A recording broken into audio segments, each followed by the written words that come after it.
My aunts, my uncles, and my father, and my cousins, everybody was a gang member. They would hold me back and force me to watch as they stabbed my white English friends before my eyes. Very early on, just not liking that sense of powerlessness. I've stabbed 3 kids in my life, and I'm not proud of that. When 9/11 happened, I actually celebrated the attacks. The racist attacks led me to suffer an acute identity crisis. I had to learn to fight back or else I'd get abused even more. My first encounter with a gang was when I was in 5th grade. I was 11 years old. I went to the streets for camaraderie and comfort. That's where the gang members embraced me and welcomed me with open arms. Gangs, cults, extremist groups provide a strong sense of solidarity and brotherhood. A lot of it was not being alone anymore. All of my friends were involved. It was more like a family structure. I had no clue what the difference was between true respect and fear. You can never look weak.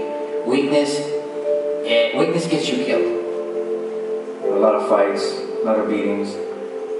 We were taught to hate people who weren't Muslim and to regard ourselves as superior, that we are part of something important and noble, despite the evidence we see to the contrary. We would have training sessions every week, solid for 2 hours, that were compulsory to attend. If a young person is considering joining a gang, prepare to die. I could name off the top of my head 50 people that I knew and cared about who were now dead, and I didn't want to be added to that list.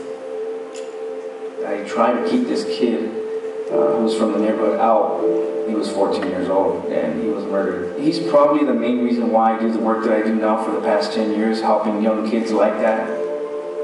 What we had originally started was actually destroying us from the inside. My main goal is to take the term reformer and make it cool. And the best solution is to make extremist ideas taboo through public awareness campaigns. Initiatives such as this at Google are wonderful for that. So we're all learning how we can all work together in this big cohesive group. I think that's what we human beings are all about, really, is our deep humanity, and I think this summit will manifest some incredibly profound human connections.